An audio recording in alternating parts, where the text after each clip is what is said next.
Bem-vindos a mais uma exploração aqui no nosso espaço de conversa. Olá! Hoje, vamos nos aprofundar num tema que, olha, toca a todos nós, direta ou indiretamente. O impacto surpreendente que a natureza pode ter quando ela entra, sabe, quando ela é integrada aos ambientes escolares. Um tema muito necessário, né? Sim. E a nossa principal referência aqui vai ser um artigo muito inspirador do Carlos Eduardo Godoy. O título já diz muito.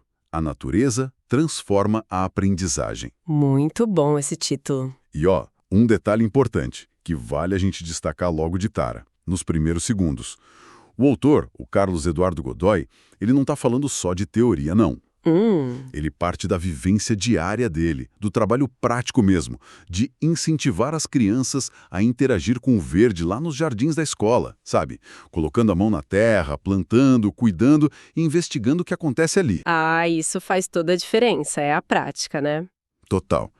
Então, nossa missão aqui hoje é investigar mais a fundo como essa presença do verde pode realmente revolucionar o aprendizado e, claro, por que isso é tão significativo.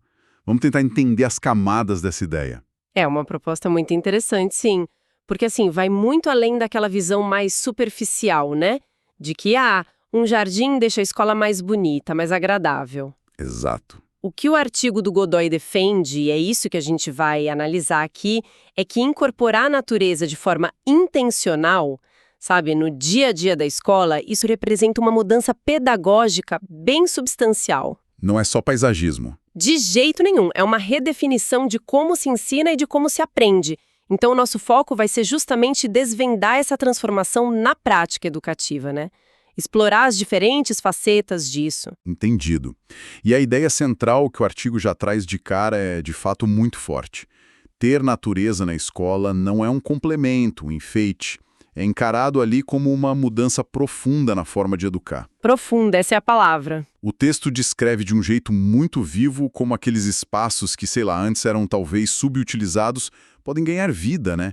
Com árvores frutíferas, canteiros de plantas aromáticas, flores que chamam polinizadores e até a presença mais discreta de pequenos animais, passarinhos fazendo ninho, abelhas nativas sem ferrão, joaninhas, tatuzinhos. A biodiversidade ali, né? Exato. Esses espaços deixam de ser só um cenário para virarem verdadeiras extensões da sala de aula. O aprendizado, que era muito teórico, né, fechado em 4 paredes, Sim. Ele transborda para a observação direta, para a experimentação. Tem uma expressão no artigo que eu achei ótima: aprender com o corpo inteiro. Nossa, perfeito isso. É sentir a textura da terra, sabe? O cheiro de uma erva, ver as cores de uma flor, medir o crescimento de um galho. A escola vira, de fato, um lugar onde o conhecimento meio que brota e cresce junto com as plantas. E o fascinante nessa abordagem é justamente como ela funciona como um catalisador para aprendizagem ativa e investigativa. O jardim ou a horta escolar deixam de ser só locais de recreio, de passagem. Eles se convertem em laboratórios vivos, assim, a céu aberto. Laboratórios vivos, gostei. Conceitos que poderiam parecer muito abstratos, sabe? Ou distantes lá na lousa, tipo ciclo da água, germinação de semente, fotossíntese, a complexidade da biodiversidade local. Que às vezes é difícil de visualizar, né? Exato. Até a influência das estações, do microclima, tudo isso se torna palpável, observável. Dá para investigar diretamente ali com as crianças. Entendi. Cada pequena descoberta, cada curiosidade genuína que surge. Nossa, por que essa folha é diferente? Para onde essa formiga está indo com essa folha? Qual solo segura mais a água? Isso pode virar uma pergunta de pesquisa. Ah, que legal. Vira uma hipótese para explorar, um pequeno experimento, um registro cuidadoso, seja com desenho, escrita, foto. Isso é um estímulo imenso para o pensamento crítico, para o pensamento científico, desde pequeno. Essa ideia do jardim como um laboratório vivo é realmente muito potente. E eu imagino que essa vivência também ajude a conectar áreas do conhecimento que na sala de aula mais tradicional ficam meio separadas, né? Em caixinhas. Sem dúvida alguma, essa é uma das grandes riquezas que o artigo aponta. As barreiras artificiais entre as disciplinas começam a se dissolver, assim, naturalmente nesse contexto. Como assim? Minha mente. Precisa medir a altura da planta, contar a semente, calcular a área de um canteiro, observar padrões geométricos nas folhas, nas flores. Verdade, tá tudo ali. As ciências biológicas, nem se fala, né? Estão em toda parte. Observar o ciclo de vida de um inseto, entender a relação planta-polinizador, estudar a decomposição da matéria orgânica. A arte encontra um campo super fértil para a expressão. Desenho de observação, pintura das cores da natureza, criar esculturas com galho, folha, pedra. Que bacana. E a linguagem se aprimora na hora de descrever as descobertas, de formular perguntas mais complexas, de ler textos sobre o assunto, escrever relatórios dos projetinhos. Tudo se conecta. Todas essas áreas passam a dialogar de forma orgânica, sabe? Ancoradas na experiência concreta, na realidade viva ali, do ambiente natural que eles compartilham. O artigo resume isso muito bem quando diz: a natureza é o elo que conecta teoria e prática.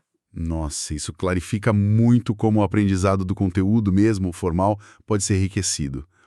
Mas e os outros efeitos? O artigo fala que os benefícios vão além do desempenho acadêmico, né? Explora também o lado socioemocional das crianças. Isso me parece tão crucial hoje em dia. Com certeza. O texto é bem enfático nisso, em destacar os benefícios comprovados que esse contato regular e significativo com ambientes naturais traz para o desenvolvimento infantil. Que tipo de benefícios? Olha, tem pesquisas que indicam melhorias na capacidade de atenção, de concentração, algo super relevante nesse mundo cheio de distração digital, né? Demais. E também no fortalecimento da memória de trabalho. Mas, como você falou, os ganhos não são só cognitivos. O artigo ressalta um impacto positivo na capacidade de colaboração entre as crianças. Ah, interessante. Elas aprendem a cuidar juntas de um espaço, né? E no desenvolvimento da empatia. Não só entre elas, mas também com as outras formas de vida. Observar a fragilidade de uma planta, a vida de um insetinho, isso pode despertar sentimento de cuidado, de respeito. Cria uma dinâmica diferente, então. Parece que sim, sabe? Uma dinâmica interpessoal mais cooperativa, mais sensível. É interessante pensar que o simples jardim, né, pode ter um efeito tão amplo assim. E sobre o bem-estar geral, a questão do estresse que está tão presente na vida moderna, até nas crianças. O artigo aborda isso? Aborda sim, e esse é um ponto fundamental. Existe um corpo crescente de evidências científicas que mostram esse efeito restaurador da natureza. Mesmo pequenos espaços verdes em áreas urbanas, como um jardim escolar bem cuidado, podem ajudar muito a reduzir os níveis de estresse e ansiedade. Não só nos alunos, imagino. Exato, nos alunos, nos professores, nos funcionários. Isso contribui para criar um clima escolar mais calmo, mais acolhedor, onde as relações ficam mais positivas e o próprio aprendizado flui com menos tensão, né? Faz sentido. O verde, como o texto aponta, parece ter essa capacidade quase que intrínseca de promover bem-estar, de facilitar a autorregulação emocional. Como assim? Autorregulação. Ajudar a criança a lidar melhor com frustração, a desenvolver paciência, a encontrar calma, sabe? E desperta a curiosidade de um jeito muito natural, sem precisar de estímulo externo forçado. A própria natureza vira o convite para explorar. E tem um aspecto que me chamou a atenção na sua fala anterior, sobre como essa abordagem pode ser mais inclusiva. O artigo desenvolve essa ideia. Como é que um ambiente natural na escola pode beneficiar estudantes com diferentes perfis, ritmos ou necessidades? Sim, o texto faz uma conexão muito pertinente com os princípios do Desenho Universal para a Aprendizagem, o DUA. DUA. Para quem não está familiarizado, o DUA é um conjunto de princípios para desenvolver currículos que busca oferecer a todos os alunos oportunidades iguais de aprender. A ideia central é flexibilidade e oferecer múltiplas formas de engajamento, de representação da informação e de ação e expressão. Entendi. Múltiplas formas. Conhecimento. Uma criança pode se engajar mais pela observação silenciosa, atenta de um fenômeno. Outra pode precisar da ação, de cavar a terra, plantar, sentir as texturas. Mais mão na massa. Isso. Uma terceira talvez se expresse melhor registrando as descobertas num diário de campo, tirando foto, criando um modelo. O ambiente natural permite que cada estudante encontre o seu caminho, a sua forma de interagir e aprender. Respeitando as diferenças. Exatamente, respeitando habilidades, interesses, necessidades individuais. Isso torna a experiência educativa potencialmente mais significativa e mais eficaz para um espectro muito mais amplo de alunos, né? Compreendo. Então, além dos benefícios cognitivos e emocionais para o indivíduo e dessa maior inclusão, a gente entra numa outra dimensão importante que o artigo explora: a formação de uma relação diferente com o meio ambiente. Isso. Cuidar de planta, observar bicho, entender na prática os ciclos naturais. Isso parece ir além de simplesmente aprender sobre ecologia, né? Exatamente. Essa vivência direta, contínua, é vista como fundamental para desenvolver uma consciência ambiental genuína e um senso de responsabilidade coletiva. Não é só teoria. Não. Não se trata só de passar informação sobre problema ambiental de forma abstrata. Ao participar ativamente do cuidado com o jardim, ao ver as consequências das suas ações ou da falta delas, né, a criança começa a construir uma relação afetiva com aquele pequeno ecossistema. Um vínculo. Um vínculo. Ela percebe de forma concreta que faz parte de uma teia de vida.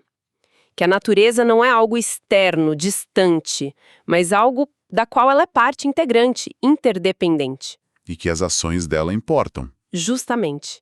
E entende que as ações dela, mesmo as pequenas, como regar uma planta ou não jogar lixo no chão, têm um impacto real naquele ambiente e, por extensão, no mundo. É a diferença entre saber e sentir, talvez.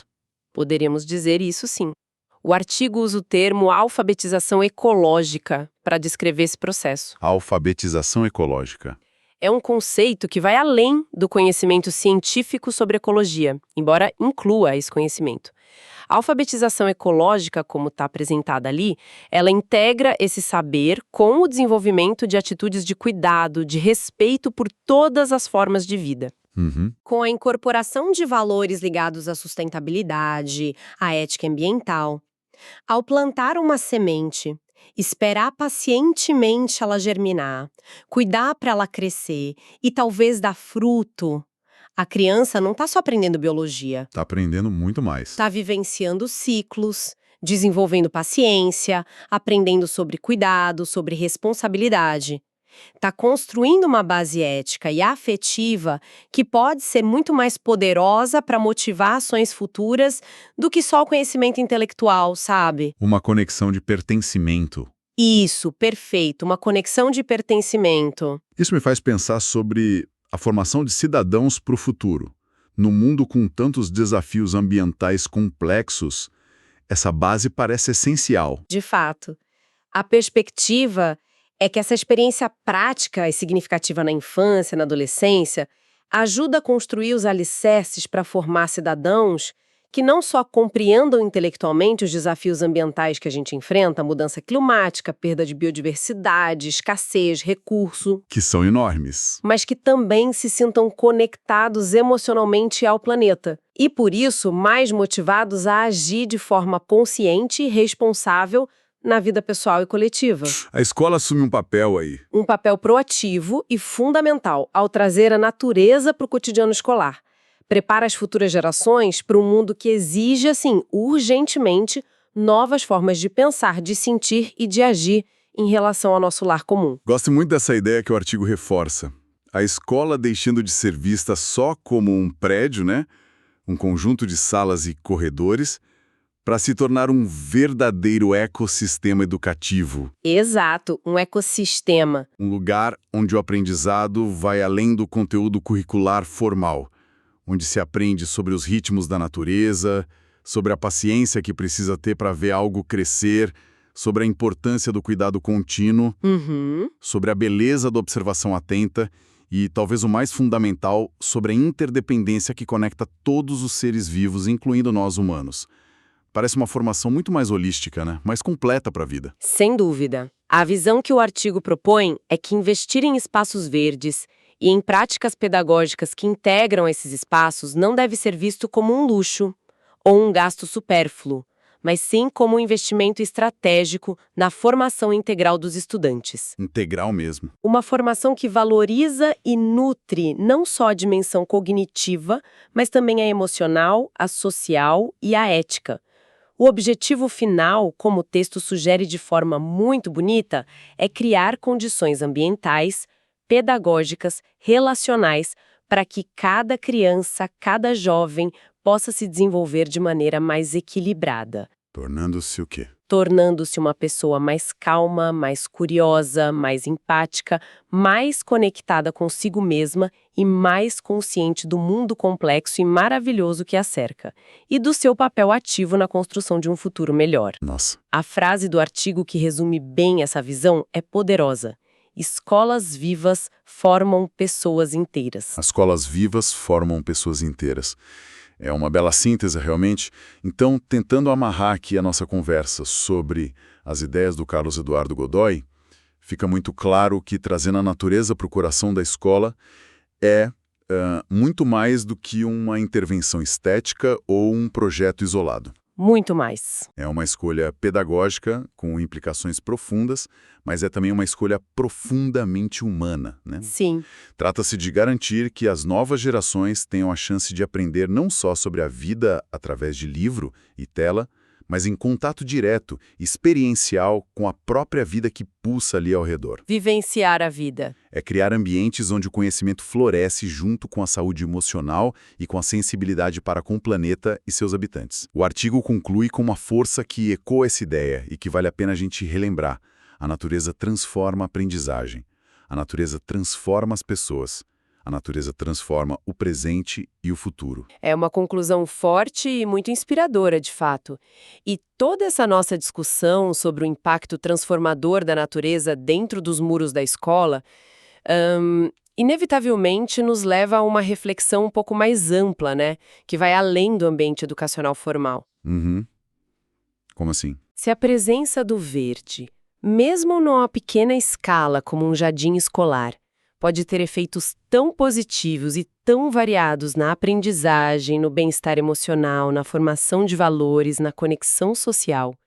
O que isso nos indica sobre a urgência e importância da gente cultivar, preservar e integrar mais ativamente os espaços naturais nas nossas cidades, nos nossos bairros, nas comunidades. E na nossa vida diária, né? E até nas nossas rotinas diárias. Como é que a gente pode trazer um pouco mais dessa vitalidade, dessa escola viva que a gente discutiu, para o cotidiano de todo mundo, crianças e adultos? É uma ótima pergunta. Fica essa questão para a gente continuar pensando, refletindo.